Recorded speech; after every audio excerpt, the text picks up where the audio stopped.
మోకాల నొప్పులకు ఎటువంటి సర్జరీ లేకుండా ఎపియాన్ పెయిన్ క్లినిక్ అందిస్తున్న అత్యాధునిక చికిత్స.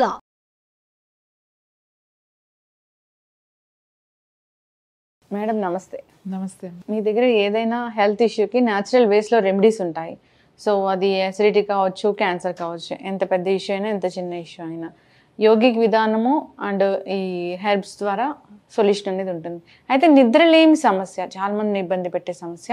సో ఎవరు కూడా చక్కగా నిద్రపోవడం లేదు. 12-1 గంటలకు నిద్రపోవడము, మళ్ళీ 3-4 గంటలకే మెలకు వస్తున్న పరిస్థితి మనం చూస్తూ ఉన్నాం. ఎందుకు ఈ సమస్య ఇంతలా ఇప్పుడు పెరిగిపోయింది? దీనికి న్యాచురల్ వేస్ ఏమున్నాయి తగ్గించడానికి? నిద్ర అంటే లైట్ పెరగడం వల్ల అండి. అంతకుముందు కూడా మనం మాట్లాడుకున్నాం. లైట్ అంటే డే లైట్, మనకి రాత్రి పగలు రాత్రి అనేవి ఉన్నాయి కదా. రాత్రి అంటే రాత్రి. సో ఇప్పుడు అలా లేదు, రాత్రి కూడా పగల్లానే ఉంటుంది. ఎక్కువసేపు వీళ్ళు మేలుకొని ఉండడం, ఎందుకంటే లైట్స్ ఉంటాయి కాబట్టి ఆ లైట్స్లో ఏ పనైనా చేసుకోవచ్చు. చదువుకోవడమో లేకపోతే ఏదైనా వర్క్ చేసుకోవడమో, ఇట్లా ఆ నిద్రపోయే టైంని డ్రాగ్ చేసేస్తున్నాం. ఇప్పుడు 9 గంటలకో 10 గంటలకో పడుకునే టైం ఉన్నా కూడా అది కొంతమందికి ఏదన్నా లేట్ అవ్వచ్చు వర్క్ పరంగా, కానీ చాలా ఎక్కువ మందికి టైంకి పడుకోవచ్చు. ముఖ్యంగా పిల్లలు చాలా వరకు జాబ్, ఇప్పుడు మార్నింగ్ 10 to 5 వర్క్ ఉన్న వాళ్ళకి పెద్ద ఏముంది, ఇంటికి వస్తారు తొందరగా అర్లీగా భోజనం చేసేసి పడుకుంటారు. కానీ అలా జరగట్లేదు. ఇప్పుడు ఏంటి అంటే ఎక్కువ డిజిటల్ ఇది ఎక్కువగా ఉంది కాబట్టి మొబైల్స్ చూడడం, కంటిన్యూస్గా ఒక మొబైల్ చూడడం వల్ల అది ఇంటికి వచ్చి రిలాక్స్డ్గా ఆ రోజు పెట్టిన పోస్టులు లేకపోతే వీళ్ళు పెట్టడం కానీ అవన్నీ చూడడం కానీ, దీని వలన ఆ స్క్రీన్ చూడడం వల్ల మనకి ఆ మెలటోనిన్ రిలీజ్ కావట్లేదు. ఎక్కువసేపు చూడడం వల్ల మనకు నిద్ర వస్తూ ఉంటుంది కదా, అయినా ఏదో ఇంట్రెస్టింగ్గా ఉంటుంది, అది అలా చూస్తూ ఉంటాం. దాంతో మెల్లగా నిద్రపోతుంది. అది 1 రోజో 2 రోజులో కాదు కదా, అలా రోజులు నెలలు అలా జరుగుతూనే ఉంటుంది. దానికి ఒక ఎడిక్ట్ లాగా అయిపోయాం. ఇంకోటి లేట్ మీల్స్ చేయడం, చాలా లేట్గా భోజనం చేయడం, అది కూడా చాలా మార్చుకోవాలి. లేట్ మీల్స్ అసలు చేయడానికి వీల్లేదు.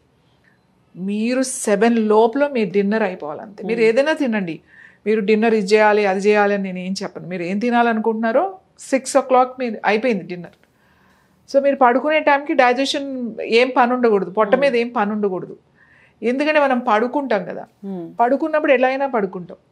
మన అబ్డామిన్ దానికోసం ఆ జ్యూసెస్ ప్రొడ్యూస్ అవ్వడానికి ఇలా ఎప్పుడైతే ఇలా పడుకున్నామో డైజెషన్ సిస్టమ్ స్లో అయిపోతుంది. సో అది పనిచేస్తుంది, కష్టపడి పనిచేస్తుంది. ఎందుకంటే మనం తీసుకున్న ఆహారాన్ని అరగించడానికి, దాన్ని న్యూట్రిషన్గా మార్చి పంపించడానికి దాని పని అయితే అది చెయ్యాలి. ఈ క్రమంలో మీకు నిద్రపోతుంది. ఇది జరుగుతున్న టైంలో మీకు స్లీప్ రాదు. ఇదేదో 1 రోజు 2 రోజులు జరిగేది కాదు, నెలలు సంవత్సరాలు ఇలా జరుగుతుంటే స్లోగా మెలటోనిన్ రిలీజ్ అనేది తగ్గిపోతుంది. ఇది ఒకటి. లేట్ మీల్స్ ఒకటి. నిద్ర వచ్చినా కూడా పడుకునే ముందు కంటిన్యూస్గా మొబైల్ చూడటం అనేది, మనం బోన్ చేసాము, ఏమైనా ఇంపార్టెంట్ కాల్స్ ఉన్నాయా చూసుకున్నాము, అసలు ఆ ఫోన్ ఆ బెడ్రూమ్లోకే తీసుకెళ్ళదు, బయట హాల్లో పెట్టేసుకోండి. ఇంపార్టెంట్ ఏమన్నా ఉన్నాయి అని అంటే నేనైతే చెప్తాను ల్యాండ్ ఫోన్ పెట్టుకోండి అంటాను. That is the best way. ఏదైనా ఎమర్జెన్సీ కాల్ వచ్చినా కూడా దానికి వస్తుంది, ఇవన్నీ సైలెంట్లో పెట్టేయండి అని చెప్తా. సో అది చేయడం. ఇంకొకటి ఏంటి అని అంటే ఖచ్చితంగా వారానికి 1 రోజు ఉపవాసం. ఉపవాసం అంటే అన్నీ ఉపవాసమే, అన్నీ ఫాస్టింగే. ఏది ఫుడ్, తర్వాత ఈ ఫోన్స్ మాట్లాడకూడదు. ఖచ్చితంగా ఒక టైం పెట్టుకోవాలి. నేను ఈరోజు ముట్టుకోను ఫోన్, ఏదైనా ఉంటే డైరెక్ట్గానే మాట్లాడతాను అంతే. ఫోన్స్ మీద నేను ఉండను. ఈయన ఎమర్జెన్సీ కాల్స్ అది వేరే విషయం, దాన్ని నేను ముట్టుకోను. ఆ వీడియోలు చూడటము, రిప్లై ఇవ్వడము, లైక్లు పెట్టడము, ఇలాంటి కార్యక్రమాలు ఏమీ చేయకూడదు. ఇలా డిటాక్స్ అనేది ఖచ్చితంగా పెట్టుకోవాలి. ముందు పెద్దవాళ్లే చేయాలి, ఇది పిల్లలు కాదు. పెద్దవాళ్ళు చేస్తే పిల్లలకు అలవాటు అవుతుంది. తర్వాత అయినా కూడా కొంతమంది పాపం నైట్ చాలా కష్టపడతారు, వర్క్ చేసుకుని వచ్చి నిద్రపోవాలంటే టైమింగ్స్ సెట్ కావు.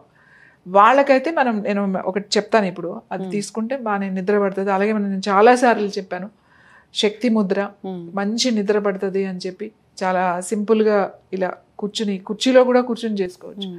ఇలా పెట్టుకుని కళ్ళు మూసుకుని జస్ట్ ఇక్కడ ఫోకస్ చేయాలి, ఆజ్ఞాచక్రం మీద ఫోకస్ చేసి అలా కళ్ళు మూసుకొని కూర్చోవాలి. మనసులో డిస్టర్బెన్స్ ఉందనుకో, ఓం శ్రీ మాత్రే నమః అని మంత్రం మనసులో అలా చాంట్ చేసుకుంటూ కొంచెం, లేదా శ్వాస మీద ధ్యాస పెట్టి కూర్చున్నా కూడా అలా మంచం మీద కూర్చునే చేసుకోవాలి. మనం మళ్ళీ వెళ్ళి లైట్ ఆఫ్ చేయడం, ఫోన్ చూడడం ఇట్లా చేయకూడదు. ఇంకా అయిపోయింది, ఇంక పడుకుంటాను అన్నప్పుడే ఇలా చేసేసి ఇంకా అలానే కళ్ళు మూసుకుని అలానే పడుకోవాలి.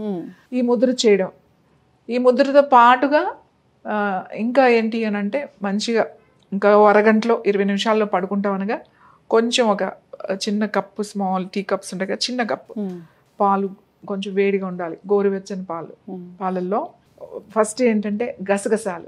గసగసాలు తెలుసు కదా, పాపీ సీడ్స్, అది చాలా మత్తు పదార్థం తెలుసా మీకు? గసగసాలు బాగా ఇదివరకు మన ఇళ్ళల్లో పెద్దవాళ్ళు ఉండేవాళ్ళు, ఏజ్డ్ వాళ్ళు ఉండేవాళ్ళు.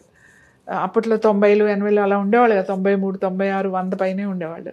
అంటే మా చిన్నప్పుడు వాళ్ళకి ఏం చేసేవాళ్ళు అంటే పడుకోవడానికి ఈ గసగసాలు బాగా దంచి మెత్తగా మంచిగా నీళ్ళు వేపించి బాగా దంచి కాస్త 2 మిరపకాయలు అట్లా వేసి ఒక అన్నంలో అంత పొడి పెట్టేవాళ్ళు రోజు సాయంకాలం మాటలు.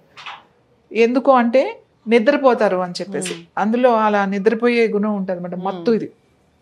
సో గసగసాలు 100 గ్రామ్స్ అనుకోండి, 100 గ్రామ్స్ గసగసాలకి ఊరికే లైట్గా వేయించాలి అంతే. తర్వాత ఒక జాజికాయ అంటాం తెలుసు కదా, నట్మగ్ మన మసాలాల్లో వాడతాం, రౌండ్గా ఇంత ఉంటుంది జాజికాయ, ఒక జాజికాయ సరిపోతుంది 100 గ్రామ్స్ దానికి, ఒక జాజికాయ. తర్వాత ఒక 50 గ్రామ్స్ 50 గ్రాములు ఇలాచి, 50 గ్రాములు అంత అది మరీ ఎక్కువగా అనిపిస్తుంది, 25 గ్రామ్స్ కూడా తీసుకోవచ్చు ఇలాచి. అది ఒలిచేసి ఈ గసగసాలని, ఈ జాజికాయని, ఈ యాలకుల్ని, ఈ మూడిటిని గ్రైండర్లో వేసేసి మెత్తగా పౌడర్ చేసేసుకుని, ఆ పౌడర్ కొంచెం పటిక బెల్లం కూడా వేసుకోవచ్చు కొద్దిగా, అది 100 గ్రాములు అంటే 25 గ్రామ్స్ అంత పటిక బెల్లం వేసుకోవచ్చు. ఇంకా దాంట్లో మళ్ళీ ఏం కలపాల్సిన అవసరం ఉండదు. కావాలనుకుంటే స్వీట్గా నాకు కావాలి అనుకుంటే పటిక బెల్లం వేసుకోవచ్చు. అది పౌడర్ చేసి ఒక గ్లాస్ బాటిల్లో పెట్టుకోవాలి, గాజు సీసాలో పెట్టుకోవాలి, అది నిలువ ఉంటుంది. పెట్టుకుని రోజు పడుకునే ముందు ఈ గోరువెచ్చని పాలల్లో ఒక టీ స్పూన్, ఒక స్పూన్ పౌడర్ వేసుకుని కలిపి తాగి పడుకుంటే కూడా మంచి నిద్ర పడుతుంది. అంటే అది తాగగానే కాదు, ఒక 4 రోజులు, ఒక వారం రోజులు మీరు కంటిన్యూస్గా చేస్తే అది మెల్లగా చేంజెస్ వస్తాయి. ఒకేసారి చేంజెస్ రావు. ఆల్ ఆఫ్ సడన్గా ఇదేమి ట్యాబ్లెట్ కాదు, స్లీపింగ్ ట్యాబ్లెట్ కాదు, ఇలా వేసుకోగానే అలా నిద్ర రావడానికి. ఆ లోపల చేంజెస్ రావాలి కాబట్టి కొంచెం కంటిన్యూగా వారం రోజులు చేసినప్పుడు మీకు రిజల్ట్ వస్తుంది.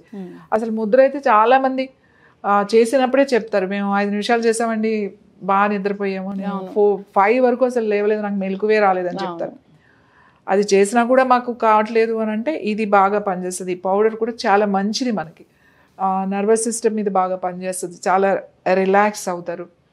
ఏదేమైనా గుర్తుపెట్టుకోవాల్సింది ఏంటి అని అంటే తొందరగా తినడం, తర్వాత తొందరగా పడుకోవడానికి కూడా ఒక టైం పెట్టుకోవడం, తర్వాత ఇది తాగడం, ముద్ర చేయడం, మంచం మీదే కూర్చుని లైట్స్ ఆఫ్ చేయడం, ఇది చాలా చాలా ఇంపార్టెంట్. డార్క్ చేసుకోండి రూమ్ని, మీకు వెలుతురు ఉన్నంతసేపు నిద్ర రాదు. చాలా మంది అంటారు నాకు లైట్ ఉంటే నేను నిద్ర పడుతుందండి, ఆ లైట్ లేకపోతే నిద్రపోనండి, అది చాలా తప్పు.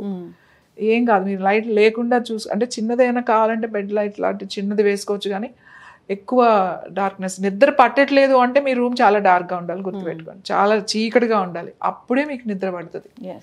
సో ఇవి పాటిస్తే ఈ 5 ఎలాంటి వాళ్ళకైనా ప్రశాంతంగా నిద్రపోతారు. ఖచ్చితంగా మ్యామ్. సో చాలా చక్కటి ఇన్ఫర్మేషన్. అసలు ఎందుకు నిద్ర పట్టట్లేదంటే స్క్రీన్ టైం ఎక్కువగా ఉండడం, లైట్ అనేది ఎక్కువగా మనం చూస్తూ ఉండడము దీనివల్ల. సో నిద్ర పోవాలి, నిద్ర పట్టాలి, ప్రశాంతంగా నిద్ర రావాలి అంటే కనుక మీరు చెప్పిన ముద్ర ప్రాక్టీస్ చేయాలని కోరుకున్నాం. అంతేకాకుండా టిప్ కూడా ఇది చాలా బాగుంది, ఈ రెమెడీ కూడా. సో దీన్ని కూడా ఫాలో అవ్వాలని కోరుకున్నాం. సో ఏదైనా వెంటనే రిజల్ట్ అనేది ఎక్స్పెక్ట్ చేయకూడదు. ఒక 4-5 డేస్ ప్రాక్టీస్ చేస్తూ ఉంటే అది వస్తుంది. నిద్ర అనేది క్రమంగా నిద్ర కూడా ప్రాక్టీస్ అవుతుంది. సో అలాంటి సిచ్యువేషన్ అనేది ఇప్పుడు వచ్చింది. So thank you so much ma'am, ధన్యవాదాలు.